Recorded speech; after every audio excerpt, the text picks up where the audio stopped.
Welcome to meeting number 86 of the Standing Committee on Canadian Heritages. I would like to acknowledge that this meeting is taking place on the traditional and unceded territory of the Anishinaabe. In a hybrid format, pursuant to the House Order of Thursday, June the 23rd, 2022.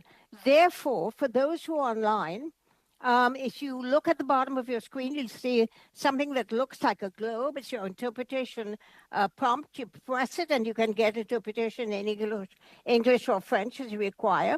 Also, please remember that while public health authorities and the Board of Internal Economy no longer require mask wearing indoors or in the precinct, it is prudent to think about wearing a mask to protect against respiratory disease. And I may say, as you walk outside, to wear one that protects you against the pollution outside. I want to take this opportunity to remind you that all participants, that you cannot take pictures of your screen. The committee's proceedings will be made available via the House of Commons website. You should not speak. You should be on mute during the session. And when I call your name, you may unmute and speak only if your name is called or you are recognized by the chair. All questions and comments should come through the chair. And pursuant to Standing Order 1082 and the motion adopted by the committee on Tuesday, September the 20th, 2022, the committee's meeting to continue its study on safe sport in Canada. Today, we have three sets of witnesses. As individuals, we have Kim Taylor, player and formerly ice hockey advocate, Lucas Walter and Thomas Gobel, health coach, and they will be sharing the 5-minute opening statement. I thought you should know that. Boxing Canada, Christopher Lindsay, Executive Director, and Quebec, Cultural et Violence Sexuelle, Melanie Lemay, co-founder. And so we will begin with Ms. Taylor. Ms. Taylor, you may now proceed with your 5-minute opening. Madam Chair. And if there's somebody's got their mic on in the room. Can somebody turn their mic off for a second? Thank you. Now, somebody said, Madam Chair. Who is that? It's me. It's Martin. Oh, hi, Martin. Hey, how are you? What's up? I'm good. We have a couple of witnesses that have to be organized to be here, and I just wondered if you had organized anything for those two specific witnesses from the government to appear?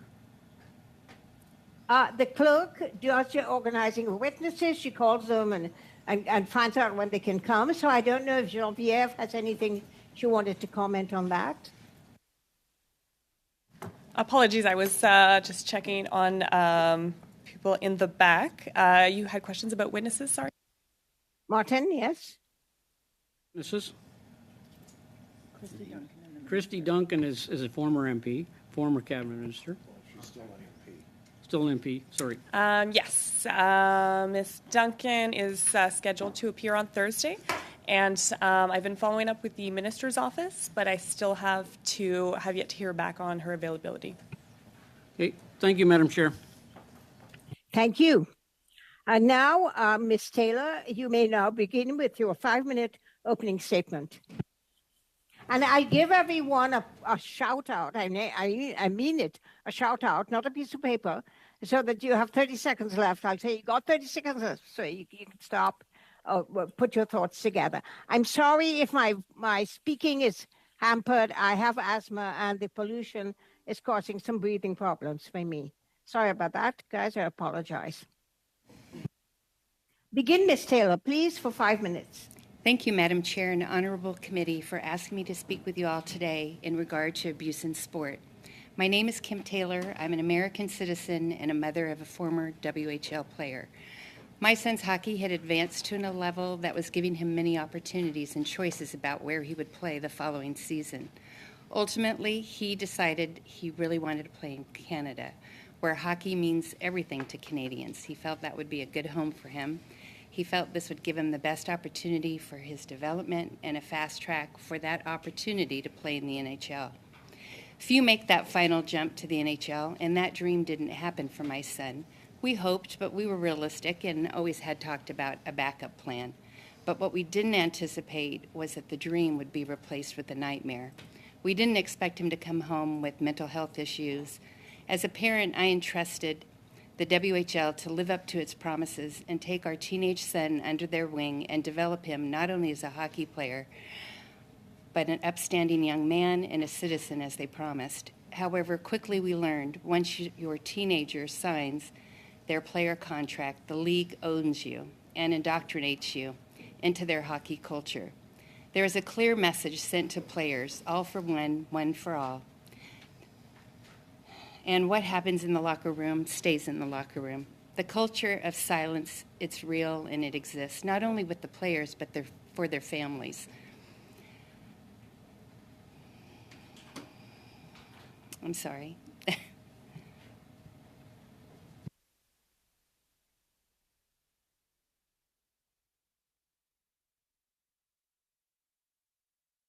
And you don't tell what goes on behind closed doors. If you do, they publicly make an example out of you, and they do so as a mean to intimidate other players for speaking out. Even years after leaving the CHL, players still find it difficult to go on record about their abuse. My son's abuse happened a decade ago, and we still suffer pain and live with that, and it took us a long time to come out and speak about it because of retribution. It's hard.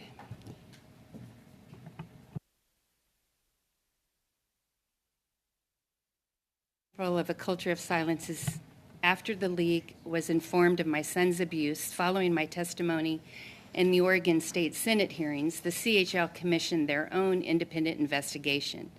Even after admitting fault with the way they handled my son, they never called to apologize. They never let us see the private investigation report or let us know what actions were taken by the CHL to ensure this type of treatment wouldn't happen to other players. I have many issues with the CHL business model, but I know this is not your mandate. However, it is your mandate to provide protections for workers and athletes, not only for Canadians, but for import players like my son. Canada is a global leader in the hockey development and is one of the reasons that I entrusted my son into the Canadian hockey system. Yet now, under the current policies of OSEC, CHL players have no additional protection. To make matters worse, following the Portland hearings and just before the Quebec National Assembly hearings on ESA law changes, the CHL attempted to silence players from speaking and threatening to sue them with a suit for libel. Clearly, through these hearings, the committee has recognized systemic problems exist within the Canadian Hockey League. It's obvious the Canadian Hockey League cannot police themselves. It's also clear that the CHL falls into a category that doesn't require them to be accountable to anyone, not Hockey Canada or federal or provincial governments. Yet they seek the amateur status under the Canadian government system for financial gain, nor are they affiliated with a union or a players' association. Not only are Canadians looking for leadership and how this committee is going to handle these incidents, but you also have the eyes of the world looking at the outcome. I often wonder if there were provincial or federal regulations in place or a true third-party association for players, would this have prevented the maltreatment of my son? We still need to have a federal inquiry about abuse in sports. Parents once again need reassurance that if they send their children to play in the CHL, they are being protected. Thank you for your time.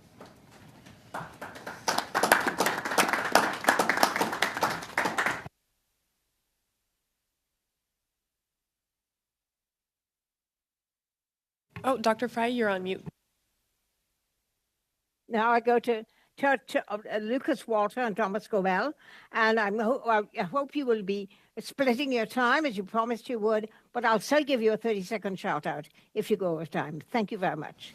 Lucas, you may begin, sorry. Thank you, Madam Chair. I'm Lucas Walter from Langley, BC, a former WHL and QMJHL player. I played 3 years in the CHL in both Canada and the USA. I come here today from BC to address the committee on a very important issues of the Canadian hockey players' rights. I wish to share my story with the body to provide you with information that help make it more fair and safe for players in the future. During my experience in the CHL, I witnessed numerous of issues that may not have occurred if there was a third-party resource that players could have access to when in times of trouble or mental health crisis. If you like examples, I can give you some. You can inquire. During my time in the CHL, I was exploited financially by teams. I provided my service in which I was paid for. Since then, I've become a player's advocate for wage and hour. I am a plaintiff in the class action for wage and hour. I've stood up for players during my career on the ice and was rewarded with praise and benefits in monetary awards. I played 3 years within the CHL and was entitled to 3 years of scholarship. When I attempted to obtain my education scholarship, I was informed by the league that it had expired because I did not use it within the first year of leaving the league. I was not aware of this. This is a prime example as to why there needs to be a third party to protect players' rights and hold the league accountable for better communications. I now want to make the league a safer place with better working conditions and more enjoyable for the players, and a new culture that allow players to speak out with no repercussions. I feel a third party is needed to overlook the league and the business model while making sure players' rights and educations and safety are protected. We would ask this body and Minister of Sport to declare the CHL employees. We're also here today to break the trend of players not speaking out. Thank you for your time. Thank you, Mr. Walter. And I now go to Thomas Gobel. Thomas, you have 3 minutes. Madam Chair and Honorable Committee, my name is Thomas Gobey.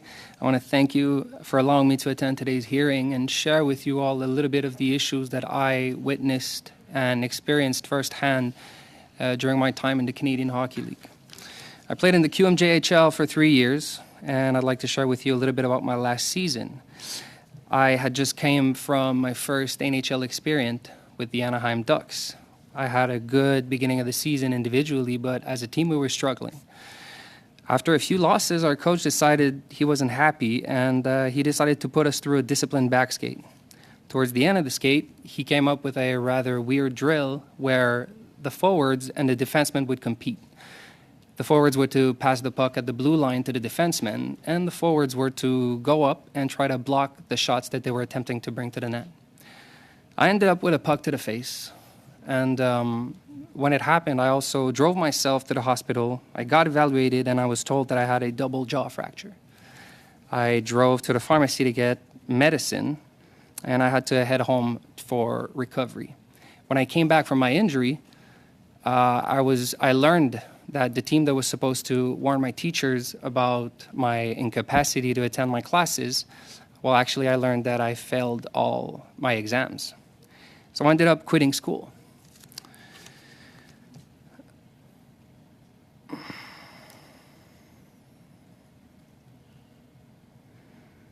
The emotional turmoil and the anger that I felt coming back had me quit the team that I was playing for. I ended up playing in the BCHL, but it was really, really hard to get a release because the team was owning my rights as a player and they were trying to sell me. I have a question brought up from my time in the BCHL. Why is it that I lost my eligibility to go play college hockey if the CHL players aren't considered professional athletes or employees? As I've shared with you, CHL players are required to be devoted and to sacrifice their bodies to help the team win. These are the conditions that CHL's players work under. This is why the players in the CHL need a third party to represent the players to make sure that these issues don't happen again. I would recommend that this committee evaluate the CHL and recognize the players as federal employees so that they can have additional protection. This would then entitle CHL players to be federal employees under the Federal Labor Code. Thank you for your time. Thank you, Mr. Gobey.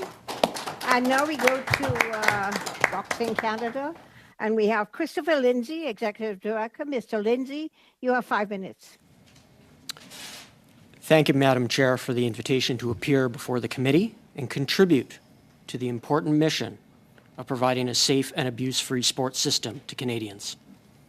Boxing Canada is the national governing body for the sport of Olympic-style boxing.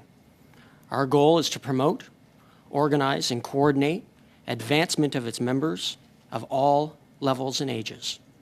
Our mission is for Canada to become a world-leading boxing nation. We promote, encourage, and develop lifelong participation and the highest proficiency in the pursuit of excellence amongst our members. The protection of physical and psychological safety of all Boxing Canada's participants is critical and foundational. Our programming ranges from physical literacy programs for children to national teams proudly winning medals on the world stage, to Active for Life participants who coach, officiate, and still work the bag for fitness. The culture of boxing is inherently inclusive. From our esteemed Olympians to our fitness-only programs, everyone is welcome. Boxing gyms across our country cater to every possible demographic group, and Boxing Canada proudly runs programs regardless of gender, income, or cultural background. Providing safe spaces for young people to develop confidence, learn self-discipline, and meet their individual fitness goals is inherent to our success. Just to be completely clear, boxing involves hitting our opponents and, as our athletes remind me, taking a few punches from time to time. Needless to say, boxing has a robust and rigorous series of concussion screening and medical checks. We are proud of the protocols put in place by our officials and coaches to protect the long-term health of our participants. In recent years, however, those protocols and policies have been expanded to meet a holistic understanding of health. Boxing Canada has adopted, reviewed, and reinforced policies and practices to best protect all our participants. This has led Boxing Canada to adopt and enact policies that provide structure and accountability for our participants and to our funding partners. These include adoption of third-party reporting, compliance with the abuse-free sport program, a screening policy for our participants, a whistleblower policy to encourage participants to speak up about potential issues, a diversity, equity, and inclusion policy to check that we are aware of possible barriers to participation, and a gender equity policy to ensure that representation is present at all levels of our organization. To help us gauge blind spots in our self-evaluation, we have strengthened our athlete representation, engaged ITP in an independent cultural review, and Boxing Canada was in the first cohort of sports to go through the cultural assessment and audit tool available through Own the Podium. Our experience with self-reflection has been difficult, profound, but ultimately positive. No organization, including Boxing Canada, is perfect. Some participants have had negative experiences in our programs. All sport leaders bear responsibility for the situations that have surfaced in our sport. We are committed to preventing these situations in the future. As a new leader in our NSO, I am personally committed to having an environment that protects the physical and psychological health and safety of every one of our participants. But efforts to protect our members will never be complete. Measuring outcomes, incorporating feedback from our participants, and evolving the standards of practice is a responsibility that boxing humbly and gratefully accepts. The foundation upon which boxing will fulfill our mission, vision, and goals is safe sport. Thank you, Madam Chair. 30 seconds? Thank you very much. I now go to Melanie Lemay. Ms. Lemay, 5 minutes, please. Good afternoon. My name is Melanie Lemay. I'm the co-founder of Québec contre la violence sexuelle. As individually, I have witnessed for a good part of my youth impacts and the consequences of the toxic culture in the sport. I've been confided in over the years by men who have been traumatized by experiences during hazing activities and that they've been imposed on them and have been imposed on others. This is indoctrination that begins very early. hardcore pornography viewing sessions and group masturbation was organized for 10 to 12 years old. In class, players were challenged to snap the bras of girls, rub up against them, masturbate under the office. I've even seen acts of bestiality which involved a 14-year-old youth. I also heard of a case where you had to choose between being penetrated by a member of a sexually diverse group or be sodomized by a broomstick. During victories, tournaments, or off-season, excess was frequent and led to all kinds of violence, fights, overconsumption of drugs, and all this justified by excellence in sport. I also found out that some teams had Excel sheets on their successful prowess with their conquests and shared videos that were taken without girls knowing about this. They were all exchanged like hockey cards. You can just imagine the psychological stress that girls who were targeted by this experienced, particularly where they were viewed by their peers as being responsible for their violence because of this systemic sexism. In addition to the inequities between male and female sports, student athletes were persuaded not to file complaints so as not to cast a shadow on star players. Some guys told me that they found it difficult to assume their own sexual identity or to confront problem teammates because of the hierarchy and the bro code. This fraternity is impenetrable. After all, bros before hosts. Even the coaches encouraged them and were convinced that helped in team building. Even though this may be difficult to hear, this violence happens on a daily basis within sports teams, in our schools, and in after-school activities. Before being athletes, these youths are attending our teaching establishments. Lack of parameters promotes a climate where impunity prevails. According to the information in the report on the Saint Laurent School, there is no official mechanism for sharing information between sports federations and teaching establishments. The fact a coach or an athlete can have all kinds of reports made against him, but he's never subject to an investigation. Grooming needs to be recognized as a criminal act, and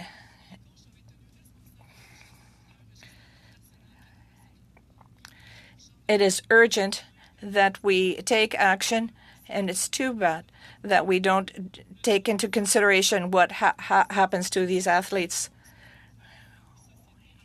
We need to protect our youth in society, especially when a crime has been committed. That's why we have to be able to prevent violence. We need to have gender-based studies done in order to ensure that our systems are well adapted to the needs of youth people. Maybe we need to amend the Canadian Health Act or some other piece of legislation in order to create safe, integrated, specialized spaces which are culturally aware, that brings together various services that provides therapy to the victims and survivors who are at the heart of the process. Provinces have to create legislation to protect young people in the schools. As was said by the Seaborn filmmakers who helped me make the documentary for a culture of consent in hockey, as in any other sport, the strategy is to learn from our mistakes and make corrections for the next game. So we need to do this for our laws and life in general. Thank you. Thank you very much. Everyone is on time today, and actually even shorter than they need to be, so I appreciate that. We're going to go to the question and answer segment right now, and the first segment it's a 6-minute segment. 6 minutes for questions and answers, so I urge you all to be as concise as you possibly can to get as many questions and answers into the timeline. I begin with Rachel Thomas for the Conservatives. For 6 minutes, please, Rachel. Thank you, Chair. Sure. My first question here is for you, Mr. Lindsay, through the chair, and that is that it's come to our attention, looking at past articles, I guess, in the news, that there was quite the scandal that took place. That came to light in spring of 2022. There were over 100 letters that were written to Sport Canada from athletes within Boxing Canada. Those letters outlined situations of abuse or misconduct within the organization, and specifically Daniel Trepanier. And so I'm curious as to how Boxing Canada dealt with that when you have hundreds of letters that are coming out. So thank you for the question. The situation, anytime we have so many athletes coming forward with allegations, is serious, and we need to listen and investigate. To the best of my understanding, as I was not part of the organization at that point, Boxing Canada engaged with an investigation after putting that employee on suspension, and at the end of that investigation, a decision was made to try to move the program in a different direction, which has led to a replacement of that high-performance director position.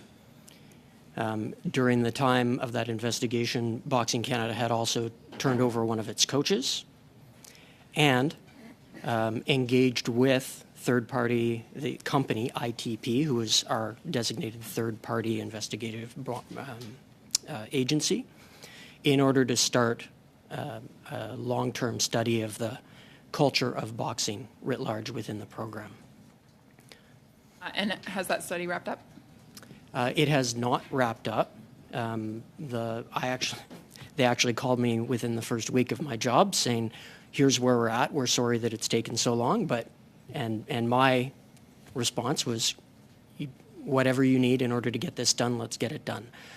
During that time was when we actually engaged with the CAT program, the Cultural Audit Assessment Tool, which is a little more focused on the high performance program as opposed to boxing writ large. And we have received the report back from them, which through that process goes to staff. And the staff are using that as basis to not only look back on the policy changes which have been enacted in the past couple of years, but also to chart out a course for future changes in. Mr. Lindsay, I can appreciate that you came after this incident took place, but I would imagine that you've looked at historic documents and have a fair understanding of the context you've stepped into. So I'm curious, did Sport Canada reach out to the organization after receiving hundreds of letters? I have not seen any evidence one way or another that they did or did not. Okay. But I could certainly ask more questions about that. I would love that. Yeah, if you could report back to the committee, that would be wonderful. Thank you. My next question is, again, I would imagine you've looked at financials. Seems part of your responsibility. Yes, perfect. And so I'm curious if Sport Canada, if there were any repercussions with regards to funding based on those letters that were submitted. My understanding is that Boxing Canada was reminded of its obligations under the funding framework, and that changes were required in the type of policies and procedures that we have in place. I think one of the reasons why we see so many policy changes in the 22 calendar year is a response to making sure that we actually had all of the necessary measures in place in order to adequately protect our participants. Mm-hmm. So was there any accountability taken with regards to Sport Canada and the funding that is provided to Boxing Canada? To the best of my knowledge, our funding has not been interrupted. Okay. And have there been metrics that have been set out or expectations set out aside from signing off on OSIC in order to receive funding? To the best of my knowledge, no. Signing on to OSIC, as with all of our national sport organizations, was the primary thing that was asked. So those hundreds of letters were written to Sport Canada and came to light in May of 2022. Your organization didn't sign OSIC until May of 2023, which means that an entire 12 months passed with zero accountability from Sport Canada toward your organization. Meanwhile, hundreds of letters were submitted that outline atrocious things that took place under the care of your organization. I make issue with Boxing Canada and I make issue with Sport Canada for a lack of accountability. That's shameful. And that's really sad that those athletes had to go through that. I'm curious why Daniel was allowed to simply resign without any disciplinary measures. Unfortunately, I don't have any information to add that could bring any clarity to your question. Under your leadership, would that happen again? No. Why not? What are you going to do to protect against it? I am a very strong believer that in order to have performance at the highest end of our national team program, we must have a strong foundation of trust, accountability, and free communication between our athletes, our coaches, and our leadership. Without that, I don't feel that athletes are put in a position to perform. We may end up having top-level athletes be able to overcome obstacles, but our goal isn't to only support top-level athletes at Boxing Canada. Our goal is to improve the ability for our national team to compete at whatever level they are able to obtain until such time that they are unable to compete anymore with the national team at the end of their career, or should they choose to move on. Mr. Lindsay, I hope that you are never put in a situation where you have to consider letting go of someone within your organization. And should you be put in that situation, I hope you do the right thing. Thank you. Thank you, Ms. Thomas. And then I go to Tim Lewis for the Liberals. 6 minutes, please, Tim. Thank you, Madam Chair, and I'll ask all the questions through the chair. I want to start by thanking everyone for being here, including those who are telling their personal stories, and just say, I'm sure I speak on behalf of the whole committee, that the courage it takes to be here and the importance that your voices are being heard, and we do appreciate your time. So I would start by addressing Ms. Taylor. Ms. Taylor, you embody and represent so many parents of children playing hockey or other sports. And as parents, we all want to nurture and protect our children. We want to give them those opportunities to grow and to succeed. And part of those opportunities, and you mentioned this, includes competition. At the same time, you speak, and we've heard from so many people, this culture of creating athletes, pushing them to be elite, and it starts at such a young age. So in your opinion, what is a model, a scenario that can be done in a balanced way? How can we strike that balance between being competitive and winning at all costs? You know, like learning the right life skills.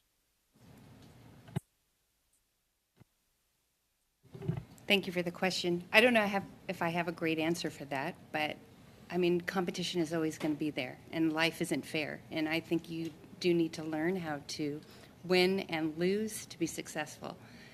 But with that being said,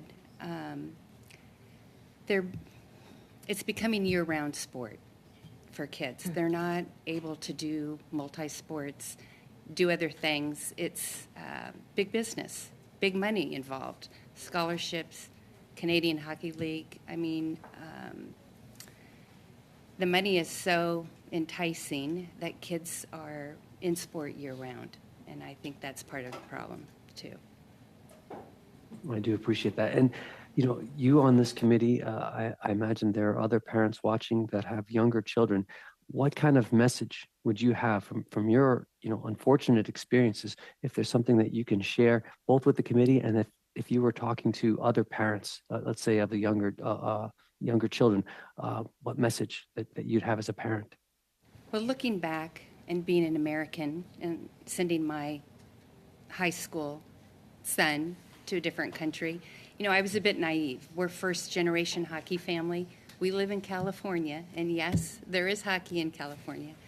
And so I didn't even know what the CHL was at that point. I didn't know what the USHL was.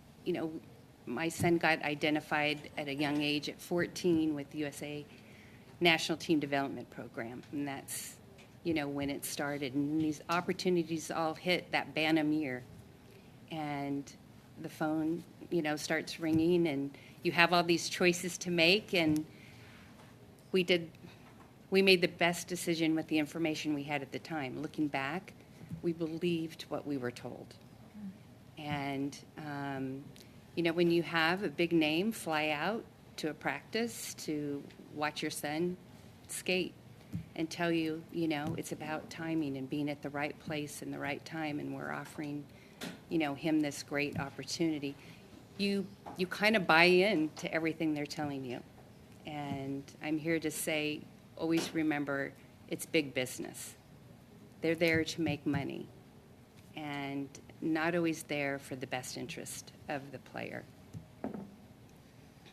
Well, I thank you for that. Mr. Walter, we have heard much testimony, but we never heard that term exploited financially, I don't believe yet. So I wanted to shed some more light on that. You mentioned scholarships, that you weren't aware of the terms, and talked about the players' rights and safeties to make sure that's protected. Can you expand a bit on ways that these young athletes can be exploited financially as well?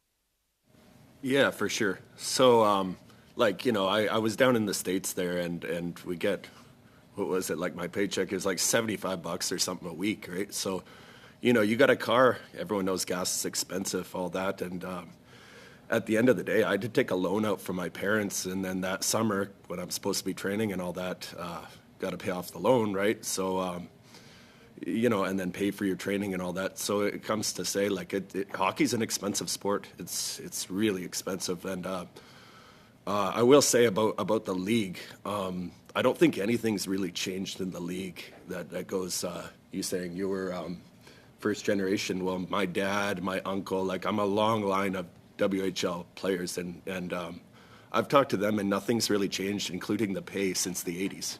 So, I mean, look at inflation, how that goes, and I don't know what else to say about that. But what would you have liked to see to be better equipped to negotiate those questions, the contracts, I should say? What systems would have helped you to make sure that you're protected?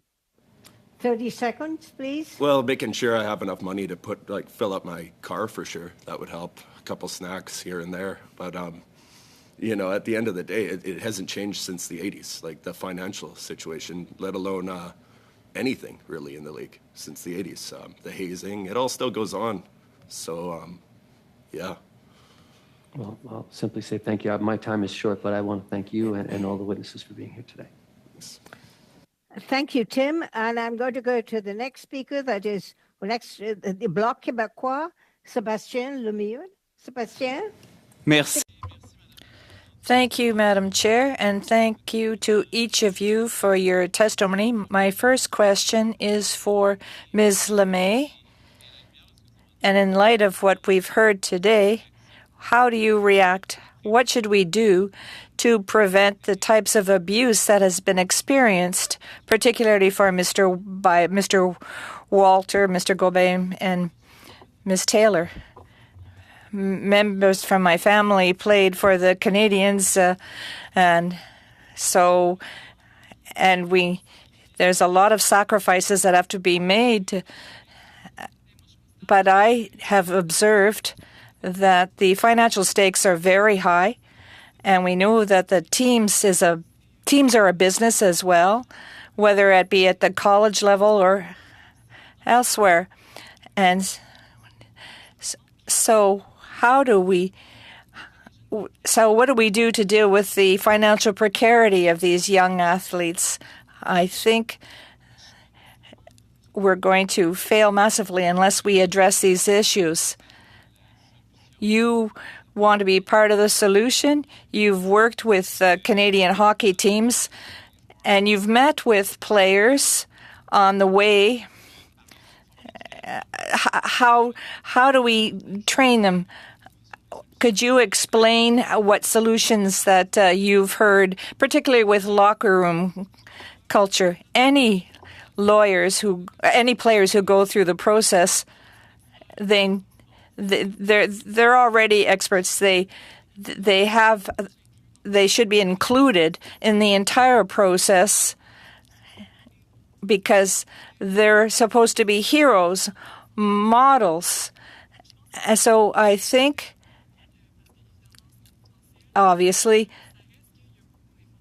there's a lot of information that we've heard with respect of the fact that they've witnessed a lot of things, a lot of the way they've treated women. I think we should have a campaign with the players. This is something that I've been advocating for. We have a consensus campaign going on so that we can go back to this model of leadership and transition to new values, new ways of doing things. Your expertise has led you to observe what's happening in the schools. What type of recommendations would you like to make? We want things to change. Do you have any particular recommendations that you would like to make with respect to the schools or and in the way athletes develop their relationship with their sexuality?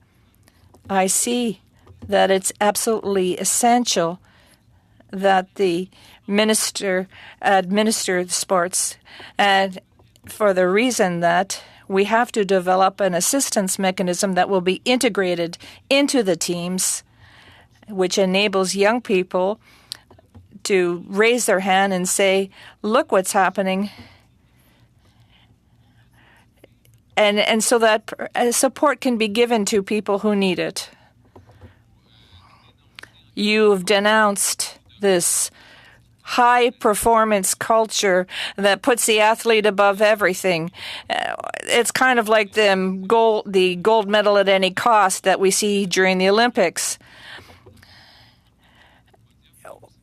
And on the podium as well. Do you tell us what's your opinion about this performance at any cost attitude, and what do we do for the victims? Do we have any follow-up? Do we have enough sympathy and support for people who have been victimized? Right now, the silence that accompanies this violence, well, there's absolutely no mechanism that's been set up that enables us to look at the complexity of the whole issue. Let me explain. Fundamentally, when you look at tournaments between the provinces or nationally, between various jurisdictions, well, players have different agreements and contracts from various jurisdictions, but there's no laws that govern this. So how are we going to facilitate access to justice in a broader sense? There's always lawyers behind the scenes that have their word, that have their say. So we have to create a new field in law that looks at the ramifications of all of this. That's very interesting. What about people who do coaching and who how do you explain the fact that people who have inappropriate conduct are sent somewhere else? What about the rights of victims and the abusers can just go somewhere else and do the same thing? And there's no legal basis. We have to. They talk about the freedom of expression of young victims, but what about human rights? At the end of the day, we're creating this impunity, and that's unacceptable. I believe that we need to broaden the dialogue and look at the need to create a new sector in law, or a new field of law. How much time do I have remaining? 30 seconds. Thank you.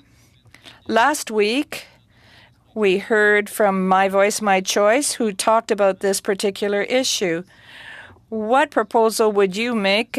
What type of legislative change do you think we need to suggest so that we can deal with this abuse? First of all, we have to define what's meant, define who we want to protect.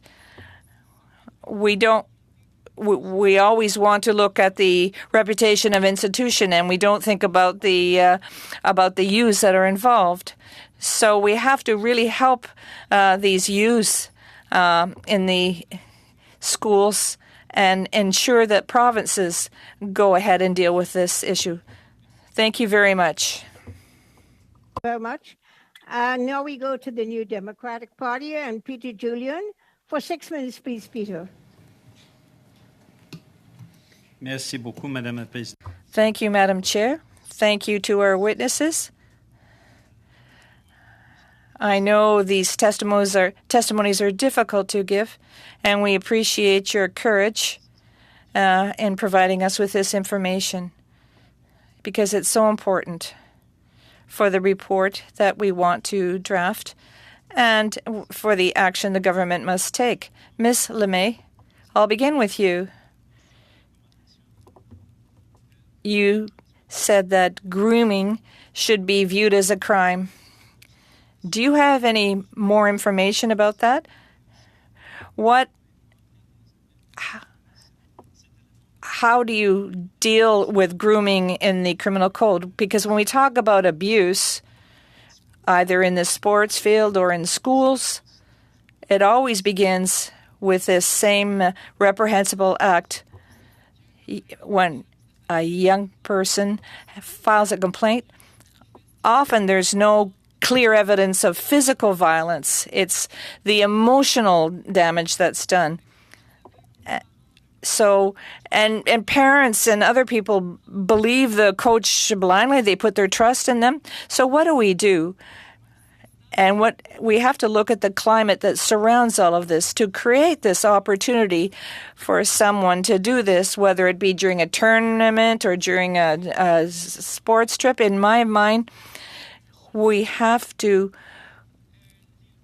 have legislation that don't allow this type of behavior, because often the person has to wait until they attain the age of majority before going ahead with this.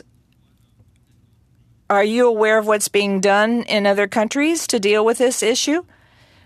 Canada is a precursor to some extent, but my perspective of what's being done, given all of the issues involved, and whether it be provincially, internationally, we need to go a lot further than what we've already done. We have to bear in mind the entire context.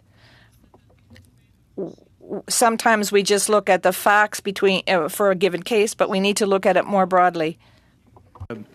In response to questions asked by Mrs. Thomas, you talked about the fact that essentially for about a year there really wasn't an investigation process in place. And in response to the letter, which talked about the, quote, toxic culture of fear and silence with Boxing Canada, many athletes feeling that they had suffered physical abuse, psychological abuse, and neglect by the organization because of their failure to address these issues. Repeated attempts, they quote in their letter, have been made to bring these issues to light, and they have been ignored or dismissed. I understand from your testimony that there really wasn't a process put in place for complaints. And I note that within Boxing Canada, there is provision in terms of for the high performance program with the athlete agreement. One of the things that is said very clearly is, I'm quoting clause FF, that athlete is engaging to not publicly, including through social media, disparage or advance any grievance against Boxing Canada staffs or coaches, members of the national team, or other HPP athletes, except through Boxing Canada's policies for complaints and appeal. If there wasn't a process in place for complaints and appeals, these athletes were still governed by the athletes' agreement. How could that be that Boxing Canada would not provide an outlet and yet would still, in a sense, oblige a non-disclosure agreement? Given that I wasn't around during that time, I find it difficult to talk about specifics. However, there are two things that I would like to bring forward. The first is, in the last month, we have actually made a significant change to that athlete agreement, taking away the clause that specifically prohibited athletes from speaking out or in any way that was disparaging to the NSO. I mean, that needed to change, and that's following guidance that we were able to get from both Sport Canada and Athletes Camp. So have all the high-performance athletes then signed new agreements that no longer have that legal clause? It's actually just come back from translation, and it will be put up on our website and pushed out to all of our athletes who are engaged in national level programming. So at this point, the athletes are still governed by the original agreement? They're still under that agreement, but whether we would execute on that, I think, is... Can you commit today that Boxing Canada will endeavor as quickly as possible to rip up the old agreement and allow those athletes then to speak up? Absolutely. Thank you. I want to go to Mr. Sorry, Gorbet. point of order Peter, here. I think that's time. Peter, you have 15 seconds. Okay. Thank you, Mrs. Thomas. Mr. Gorbet, I would like to know, what did the team do when you were found you're injured? They didn't notify the school. When they became aware of all those things, what did the team do for you? Please be concise, Mr. Gorbet. Yeah. Well, to be truthful, nothing really.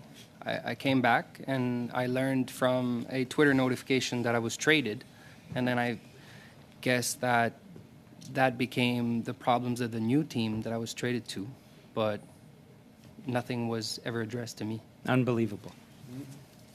Thank you very much. And now we go to the second round of questions, and it's a 5-minute round, and I begin for the Conservatives with Kevin Moore. Kevin, 5 minutes, please. Thank you, Madam Chair. Welcome, everyone. Mr. Lindsay, what is your budget that you get from Sport Canada, the government? I haven't seen details of the updated new round of funding, but I believe it's about $1 million. $1 million a year. So you would be one of the smaller NSOs out of the 62. See, this is my problem with the whole system, if you don't mind me saying. You have no money to fight anything. I'm sorry. You're in the bottom half of the NSOs. You're screwed. All right? You got 121 boxers complaining, and you got no money to help them out. Okay? I've seen it with 3/4 of the sports out of 62 NSOs. We were lucky. We got Hockey Canada here. We got Soccer Canada here because they're the two biggest. But beyond that, you're in the bottom half, and no one could care less about boxing until there's shit that happens. So, and that's what's happened here. So this is where I'm blaming Sport Canada. Should have been flagged long ago. Funding should have been stopped. They don't do anything. They're like Christmas. They just hand out checks and never follow up. This is a problem with this Liberal government. This is the problem with the sport ministers that they've had and continue to have, that nobody follows up in Sport Canada. Nobody, there's no consequences. And I saw it when they were here. They have no recollection. They don't have to answer to anybody. And it's disgraceful. I mean, Sport Canada could have stopped this long before we lose Daniel Trepanier. This could have been stopped. We had one of the athletes here in April talking about this. This could have been stopped long ago. But Sport Canada is the problem. OSIC will follow Sport Canada and do nothing. You had to sign on because you needed the $1 million. Or you probably wouldn't have signed on in late May, but you were forced to. So what is your view? You're just getting into the chair, unfortunately, but you know where I'm coming from on Sport Canada. They don't flag a damn thing. And that's where the problems exist with Hockey Canada, existed with soccer, and unfortunately the little sports like you, boxing, because you haven't had success at the Olympics and the funding doesn't come with that. So I want you to comment on the problems that we've had with Sport Canada in this country. Madam Chair, I find it difficult to comment specifically on the problems that boxing has or hasn't had with regards to oversight from Sport Canada. However, accountability in our sports system is critical. And the work that Sport Canada has done in order to move OSIC is a step in the right direction.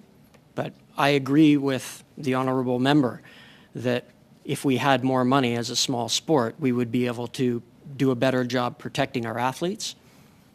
And I would hope being able to support them to be able to provide greater opportunities for them to reach their ultimate potential. Well, I'm surprised because you can't even afford the third party.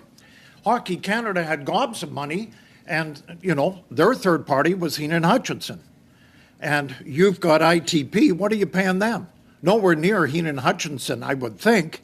So, of course, you're not going to get the report back. You're paying them next to nothing. You only got $1 million in your budget for the entire year. It doesn't take a rocket science to know that you got little or no money. So, of course, ITP isn't going to come forward right away with a report for you. I've seen this with third parties. We never hear a damn thing.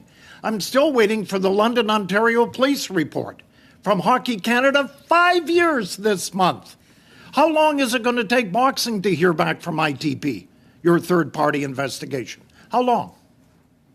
My understanding is that they have wrapped up their investigations and are currently just putting the report together for us. So I would hope that it is shortly, sir. Could you share that with this committee then? When you receive the report as Boxing Canada, would you be willing to share that with us? I would have to look at the terms of the agreement that our board signed with ITP, but my understanding is that our board, like me, feels that a policy of openness and accountability is important, and that whatever results we get out of the ITP report on the culture of our sport will be shared to the best of our abilities. Thank you. Thank you very much, Kevin. I now go to Michael Cotto for the Liberals. Michael, 5 minutes, please. Well, thank you very much, Madam Chair. And I want to take a moment to thank all of the deputants today, the witnesses, just for having the commitment and the courage to be here to talk about some of these issues that I know are very personal. And we know from the witnesses that have come in over the last several months that this is this is not a Sport Canada issue. This is a systemic historical issue that's spanned decades in this country.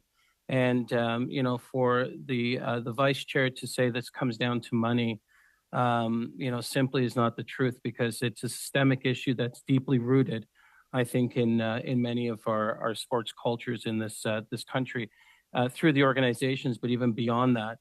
To simply say, we need to spend more money to find a solution, I don't think is a real approach to looking at dealing with these systemic issues. So I think that the study we're doing today and the openness for major reform by the minister, these are the types of things that this committee and the minister can do going forward to really shed some light on these issues and look for ways to, through our study, to position some solutions for systemic change in sport. I wanted to start off with Ms. Taylor, and I was reading through some of the documentation, and there was a term that was being used, a term called garbage bag treatment. Can you talk specifically about this term, how it applies, how it impacted your family? And maybe next I can turn it over to the two players just to talk about, that term and really shed some light on the treatment of players. So over to you, Ms. Taylor. So when the team decides that they're going to trade you or they're going to hang on to your rights and put you down at the farm team or the level below you, they don't let you take their hockey bag. They give you a garbage bag. It's called the garbage bag treatment because once you leave that team, you're garbage. It's as simple as that. Can you say that again? Well, when you're treated like garbage, it's almost an analogy to what they think of you when your time with the team is done. You're not good enough to take their hockey bag with their logo on it. So Are you literally saying you cannot take the bag? Like physically take a bag? Yes. Oh, wow. So you're saying after years of commitment, it could be months, it could be years of a commitment to a team that, in many cases profits off your effort, your blood, sweat, and tears, literally. You're saying that the dignity is not even provided to the player to, as they are traded to another team to leave with literally your hockey bag? Right. Wow. There's a common phrase that players are called suitcases. I don't know, right? And, they talk about education and being so important. Well, they're picking up underage kids that are still in high school. And if education was so important, then why are they trading kids that are still in high school? For my son, he had to come. They made him enroll in the school. There was an educational advisor there. If he would have been traded that school year, that would have been a disaster. I mean, it's like they're on these long road trips. They work 40 hours a week. They really own you in every single way. Public appearances, going to hospitals, going to the schools, autograph signings. I'm not saying that they don't enjoy those things. It's just that they're not mandatory. It's to make the CHL look good and the presence known. There's also another phrase known that sometimes the players call, thugs in suits because, they look really professional and honest on the outside, and in the inside, they're pretty brutal. There's times where players are walked down the hallway, they feel invisible. Coaches and staff will walk by 30 them, seconds. Not acknowledge them. There's a lot of cruel punishment. They're called interchangeable parts. They've already made this level that they're at the top 2%. They know they're great hockey players, but it's like splitting hairs. You're just an interchangeable part at this time. So they have a way of making you feel worthless. Thank you. Thank you, Mr. Cotto. Now, Sébastien Lemire, 2.5 minutes, please, Sébastien. Merci, Madame la Présidente. Thank you, Mr. Walter, Mr. Gobet. Do you have the feeling that hockey is changing for the better today, or that in the end, that the commitments that we're hearing from the hockey leagues, particularly in Quebec, doesn't really hold water? Truthfully, for me, I haven't seen much change at all. I mean, at the end of the day, what is it? They're still making the same amount. There's still the same problems, aka the sexual abuse problems going on, all sorts of stuff, right? And that was happening in my dad's time. And let alone, you think they would have learned from it after the whole instance in Moose Jaw there, way back in the day. Everyone knows that story. So stuff continues to happen, and that's why I do truly believe there needs to be a third party involved in this, because how much longer is it going to continue to go on for? Like, this has been going on since the 70s, right? It's 2023 now, so. Merci pour la question. Thank you for your question. Thank you for your question. It's difficult for us because it's been a few years that we've left the league now, but personally, I'm close to hockey players. I coached last year. I've been a trainer.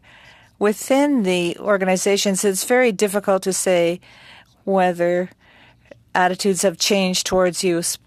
Based on what I have understood and exchanges I've had with my athletes or hockey players, there's still this this is the same attitude towards the organization, the coaches. There's also they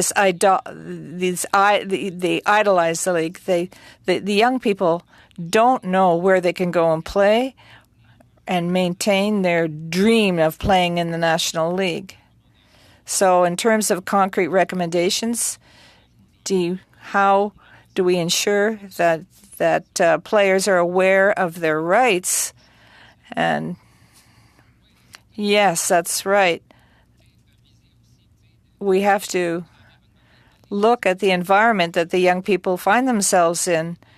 I have experienced this.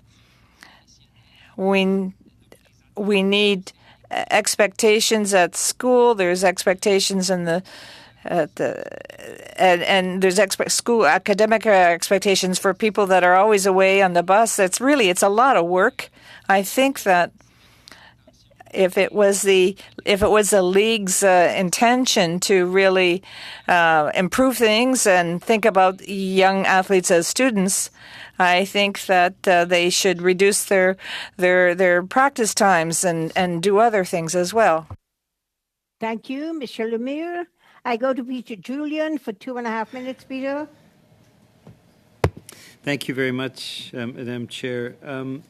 Mr. Walter, I want to come to you. You mentioned in your opening statement that you could cite examples of situations that if there was a third-party investigation process in place, may have been prevented or where the victims may have been supported. I'd like to give you the opportunity to talk about those examples now, if you're comfortable. Well, if you look at just his whole school thing, like he had to quit school because they didn't even check in with the teachers. He had his injury. Thomas had his injury here, so a third party, he could have been, hey, what's going on? Give them a call. Can you make sure my school's covered and everything? Because obviously the team didn't do it for him, right? So there's one example right there. Other examples like mental health, that's a horrible one. You'd hate to see more players end up in bad situations, like while they're playing hockey, if they get cut. There's been a bad example of that before. A player gets cut and screamed out, then mental health and bad things happen. So if they do need a third party, and even if it's ex-players to talk to about situations and get things done, so we don't lose people to mental health, we don't lose people to substance abuse, all sorts of things, right? The list goes on and on and on. And that's also, I'd like to say this for athletes after hockey. So at the end of the day, I would talk, and if I could say something to future athletes, it's at the end of the day, it's a game. What we love to play, but through all this, I haven't stepped foot on the ice since I've been done hockey and all that, and it's become too much, and it's people take it way off, and too many of these foul things happen, so it needs to just stop. Thank you for that. We started this investigation a year ago and had the intention, I think all of us, of just having one or two meetings. And the deeper we've come into examining the situation, particularly in hockey, which is our national winter sport, the more we're understanding that major change has to happen and the federal government has to step up. I'm going to go to Ms. Taylor. You mentioned that there was retribution when your son stepped forward. Could you give us some examples? Are you comfortable giving us some examples of that retribution that happened? Well, he got cut. Yeah. He didn't get cut per se right away. They sent him down and held on to his rights to punish him and said, we're just, he needs to work on some things. We're just going to park him down there and we'll bring him back up. And they didn't call his agent. They didn't call his parents. They didn't call his billet. His billet family is the one who is the surrogate family. They loved him. They cried, when they helped him. They didn't ask him if he needed money to get to where he was going. They didn't think about, he's an American. Does he even know how to get to Canmore from Lethbridge? Nothing. I heard. Thank you. Yep. Sorry. Thank you, Peter. Finish your sentence, Ms. Taylor. I don't know where I was. Well, you were, I mean, you've already said treated like a Treated suitcase, like a really. suitcase. Yeah. Yeah. Yeah. Thank you. They did release Thank his you, rights. Peter. He did get picked back up, but the damage was done. Thank you, Peter. I now go to Martin Shields. Martin, for 5 minutes, please. Thank you, Madam Chair. Thank you for the witnesses being here in person and telling your stories.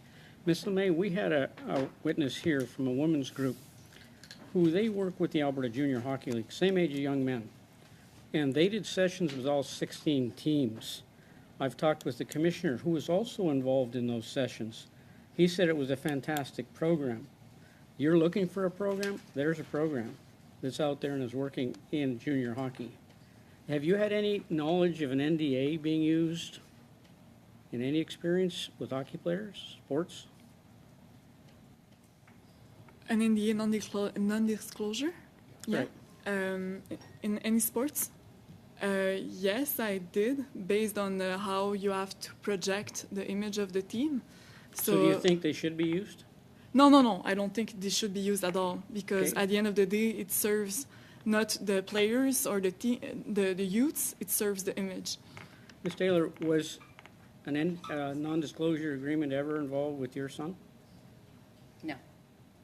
Too bad he didn't go to the Brooks Bandits. They have hockey players from all over the country and the United States. One from California, one from Texas.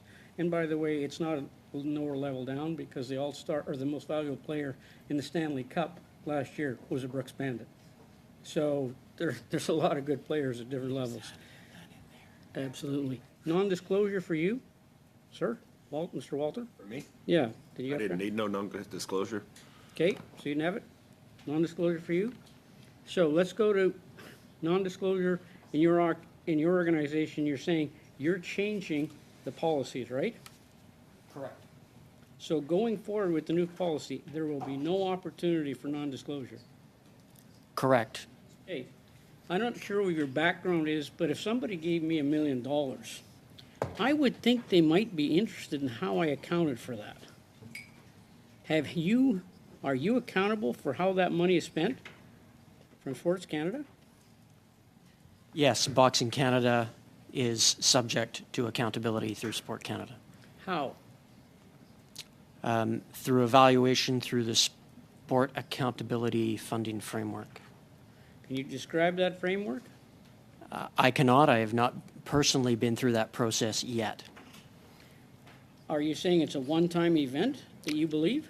My understanding is that reporting is due annually. Annually? Yeah. So you fill out a report and send it in, would be your guess? That is my understanding at this point, yes. Okay, so that's a one-way traffic on a fund that you would get. That's problematic to me in the sense of, and I've got to be honest about boxing, because the history of boxing in Olympics and International Sports Federation, it is not good. It is not good. I personally would like to see it gone from the Olympics. Because we've got problems. Because how do you choose the athletes to compete at the next levels? Are you familiar with it? All combat sports have essentially a hierarchy for selection, which is quite brutal at times. As we learned from fencing, it might be the favor of the coach. It had nothing to do with the competition. Might be where they're from. I don't think boxing's much different than the past. How are you going to change that? Boxing Canada is committed to simplifying and objectifying its selection policies and procedures to the best of our ability. One of the advantages of combat sports, direct combat sports, that are not essentially point-based, is that you have a clear winner and you have a clear loser. Yeah, and judges that make points, which is a huge controversy when you got 3 judges and who knows what's that based on, right? It's not first across the finish line, is it? No, it is not, but the referee and judging system that we have in Canada, in my estimation, is world leading in trying to make sure that they have as much accountability as the rule book will allow them to have. So 30 seconds. in the job you're in, because you've just moved into it, you're looking for accountability in your organization. Do you believe Sports Canada is looking for accountability to fix the problems you had? I do. Good luck. Thank you. Thank you. Thank you very much, Martin. And now we're now going to Chris Biddle for the Liberals. Chris, 5 minutes, please. Thank you so much, Madam Chair, and I appreciate everyone being here. I know these are difficult stories to tell. I'd like to focus on hockey. It's been troubling in Niagara to see time and time again. We've had 2 general managers of the local OHL team suspended in a row, even with new ownership, and it seems the problems just keep continuing, as Mr. Walter mentioned. Ms. Taylor, you mentioned you didn't want to get into the business model, but do you believe that leads to the problems in the CHL? Absolutely. I was wondering if you could expand on that. Well, I don't know what their policy and procedures are. And I had an issue. My son had his entrance into the Western Hockey League and his exit were both disasters. And in my son's case, he had a groin injury. He came late to the team. He flew. I think we had to drive him to LA. This was before there were direct flights from San Diego to Calgary. And so we drove him to LA. He got on a plane by himself as a teenager, went to Denver, got to Calgary, then got another plane, flew to Lethbridge. The GM picked him up, took him, dropped off his bags at the billet, told him to get his suit on or his clothes on and go to the rink and meet the coaches, get his equipment, and play in an exhibition game. He never warmed up with the team.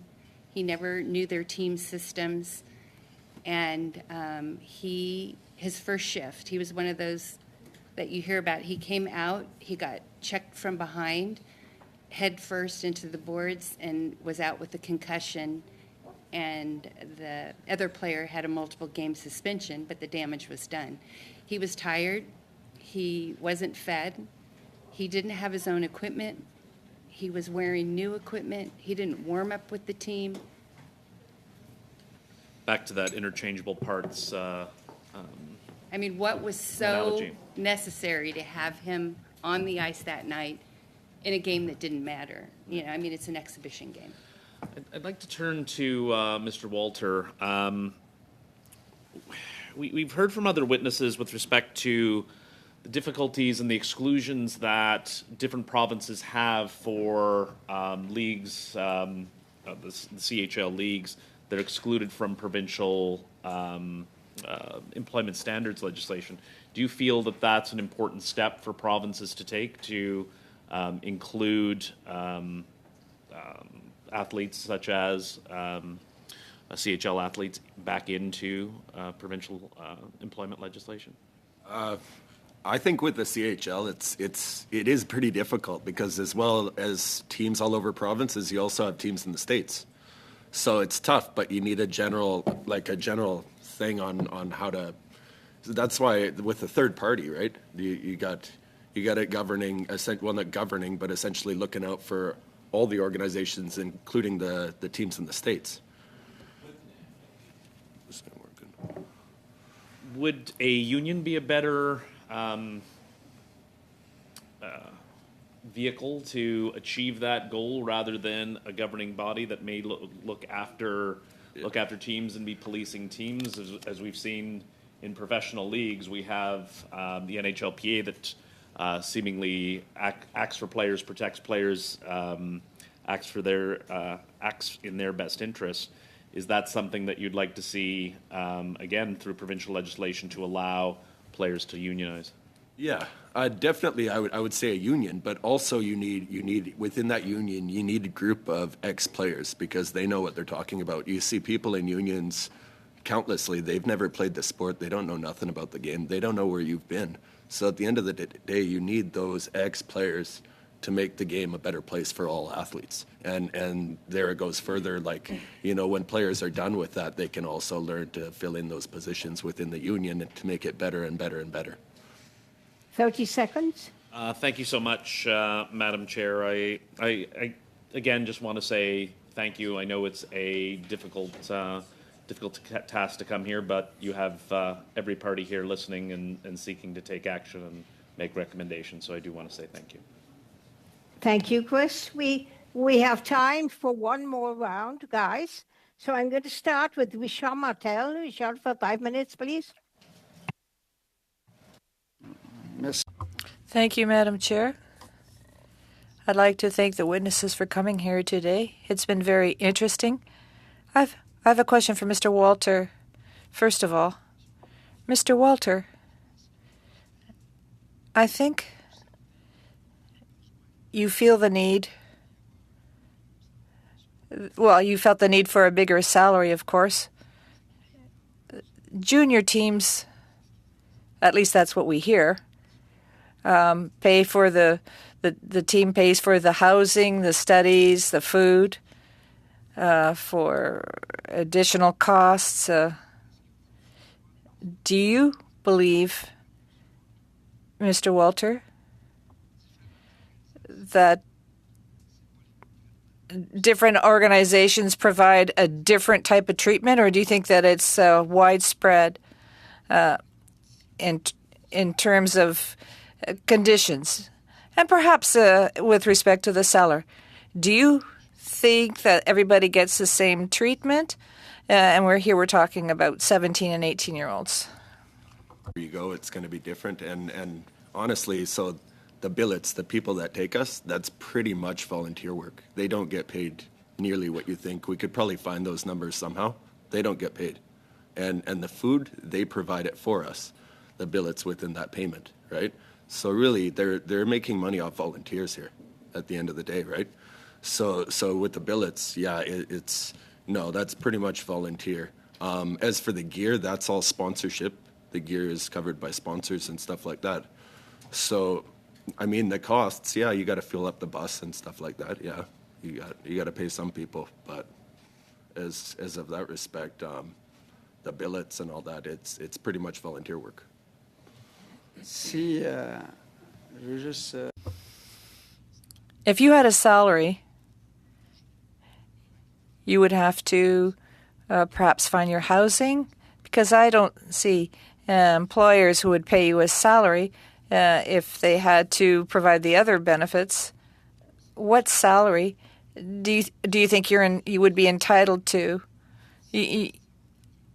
if all of these benefits such as school and housing, etc., if you had a salary, they take all those benefits away? How do you see this unfolding? Well, at the end of the day, you see, like with so-called like people that work and stuff, they all live almost in a commune and stuff like that. They could, I don't know, that's not a question for me to really fully answer the direction of the league, but I'm sure it wouldn't be too hard to find housing for the boys and all that.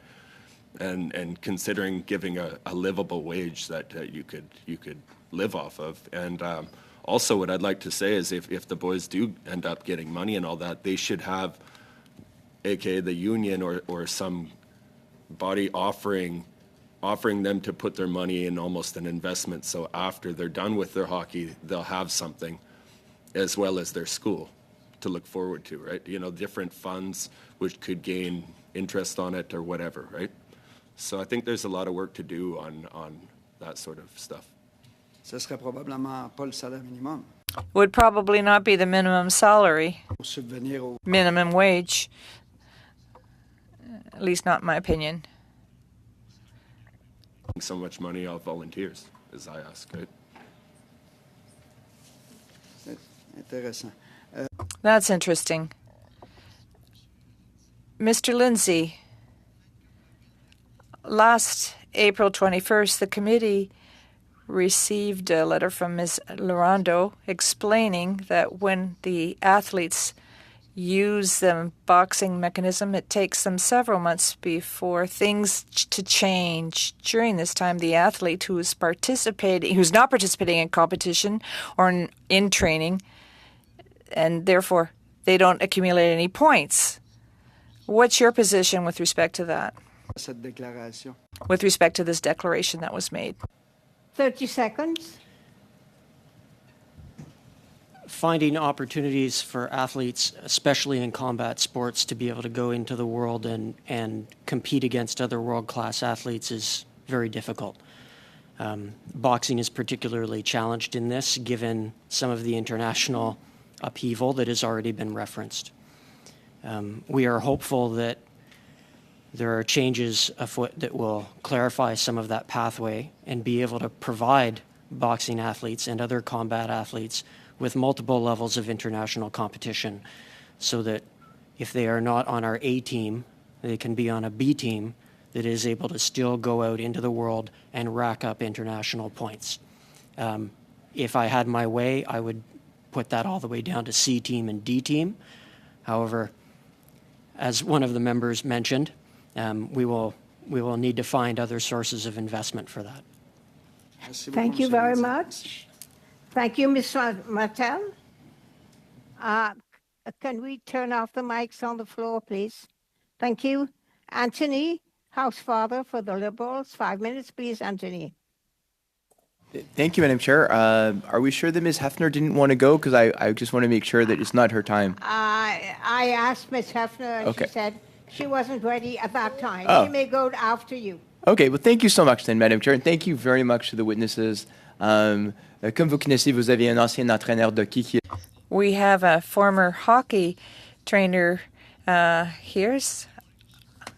With my questions related to hockey, because as you know, we've had intensive interactions with Hockey Canada, and the leagues are members of Hockey Canada. And I am wondering if you have seen over the last year, since there's been a new board in place, a change in the attitude of Hockey Canada at all toward the CHL, toward the Quebec Major Junior Hockey League. Have you guys seen anything that? I guess I'll go to Thomas and Lucas first.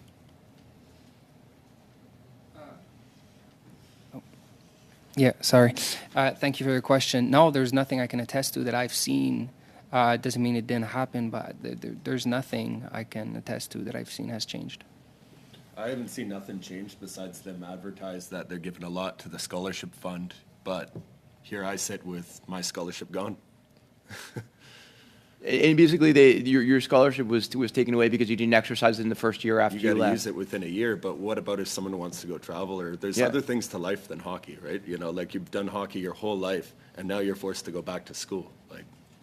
So you need longer on that, or you need it. I don't think it should ever expire. You've earned that. You've earned your 3 years of school. It should either be a buyout or whatever, or it's with you forever. Or like maybe I want to go to adult school right now. I can't do that because I don't have it, right? Yeah. So I mean, I understand. I mean, I think it's part of the hockey paradigm. What Richard was saying, he was asking whether it was different by teams. Yeah. I think, as you stated, right, it's the same as when your dad was there in the 80s. Yeah. You have, whether it's a new hockey family or an old hockey family that goes through generations, the league stays relatively the same. Payment. And so the question is, given this committee, our goal is to make recommendations related to, each sport is different, but in hockey we've tackled the safe sport issue a little bit. I think the new board is committed to dealing with a safer sport.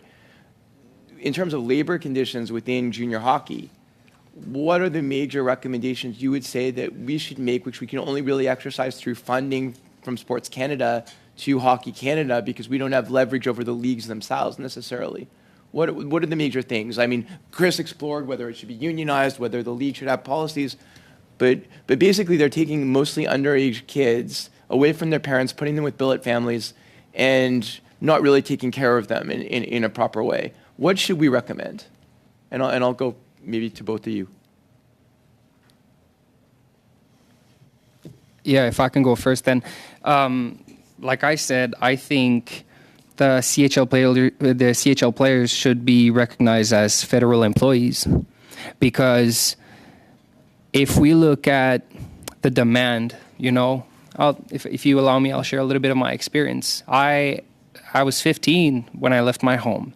Then I was told exactly how to dress, when to dress that way, when to get to the rink, when to eat. I couldn't eat the food that I chose. It's the food that I was given. I was told basically how to act and how to speak also in certain situations. I was also commented on my hairstyle and the way I walked. And if this doesn't look like a regiment or a company trying to build a culture image around their employees, then I don't know what is. Thank you. Lucas, You Kim? hit the nail on the head. I would, yeah. Anything to add, Kim? Oh, boy. I'm a proponent definitely for an association or a union. I know that the league cannot police themselves. I mean, it's apparent. It keeps happening decade after decade. So I believe strongly that that's the direction we should go. I would like to see them become federal employees. At least they would have protections as an employee. They have nothing now. These kids are literally in limbo without any protections. And I mean, it crosses over into a lot of other things. I mean, yes, the team puts, pays for their, you're paying to see these players. They're getting all the rights. They have merchandise. They have, the snack bars. They're making millions of dollars. Yeah. And the kids get nothing. Yeah. They get one guaranteed week off for Christmas. Other than that, they don't even get a guaranteed scheduled day off. And so, just as a question, because again, for those of us, although I don't. Thank you, Anthony. You've just finished your 5 minutes. I'm sorry. Okay, we now go to Monsieur Lemire. Sébastien, 2.5 minutes, please. Merci. Thank you, Madam Chair. I would like to underscore the courage that you've shown, beginning with you, Ms. Taylor. People like you, Mr. Walter, Mr. Gobet, Sheldon Kennedy. I'd like to, beginning with you, Ms. Taylor, what do you wish your son to take away? What would you like your son to say to other victims, whether it be in hockey or some other sport? Why we did come forward were to help those younger players coming up. We want to see, and I think you can ask all players that have been through this. We love hockey. It's not that. We still love hockey. But we just want to make sure that these kids, and that's what they are, they're teenagers. And I think we sometimes forget that because it's a professional sport. It's big business. And but they're kids. They're trying to go to school. They're trying, they're on the bus, these long road trips. I know, my son would say he'd get into the parking lot at 6 a.m. and you're exhausted, and they'd make you go to school for public appearances. He also had a broken wrist, and the educational advisor came in during the day, and he was in a lot of pain. He had asked the coach if he could stay home. They said, go to school. And the educational advisor at school came in and checked on him and sent him home. So I feel they do a lot for publicity, good publicity. But behind closed doors, there's a lot of abuse going on. On entend souvent parler que les We often hear that people don't want to speak up because they're afraid of losing something. They're afraid for the reputation. They're afraid of retribution. Now that your careers are behind you, what message would you like to send to people? What message would you like to convey? Mr. Gobet.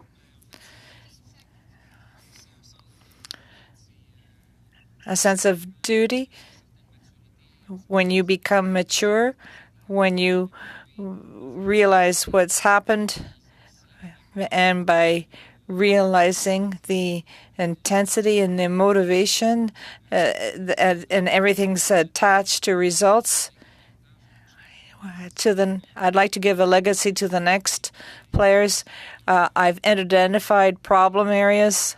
I've identified failures in the league. I want to see some change at that level. Thank you very much. Thank you. Thank you, Sebastian. And I'll go to Peter Julian. 2.5 minutes, please, Peter. Thanks, Madam Chair. Thank you to our witnesses. You have stepped forward with a lot of courage. And we've had a sports system that has been irresponsible, not responsive to victims. For decades, these problems have been swept under the carpet. And you coming forward today, I think, will help us.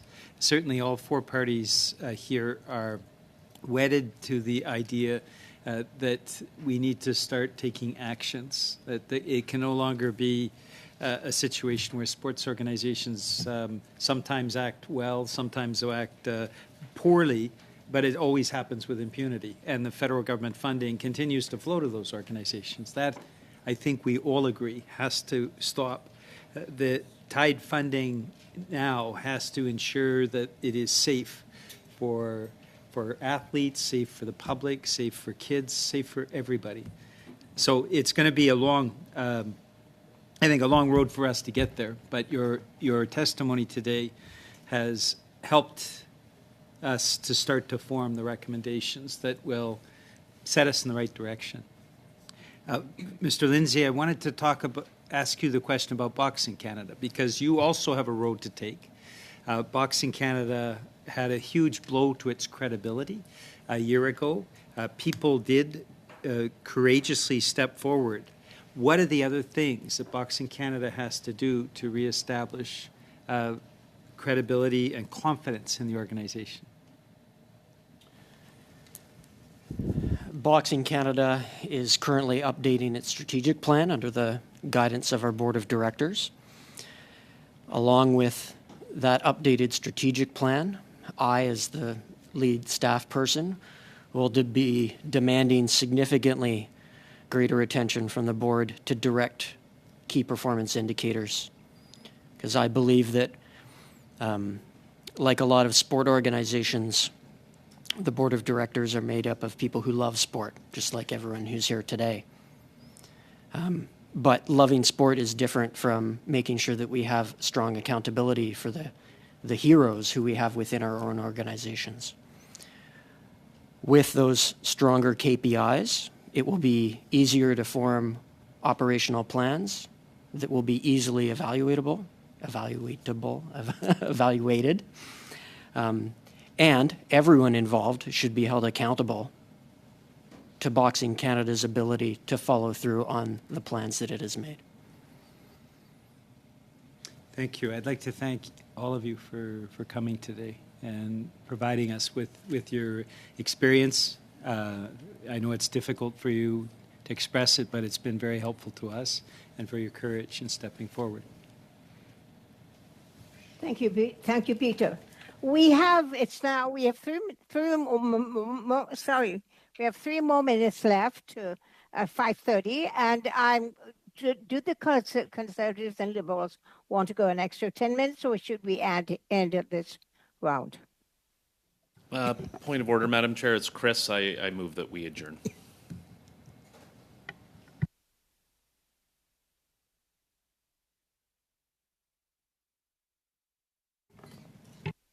Dr. Fry, you're on mute. I want to thank the witnesses for coming and for sharing with us some painful stories. It takes a lot of courage for you to do this, and I want to thank you for being with us today. And as Mr. Biddle said, unless there is someone saying no, the meeting is adjourned. Thank you.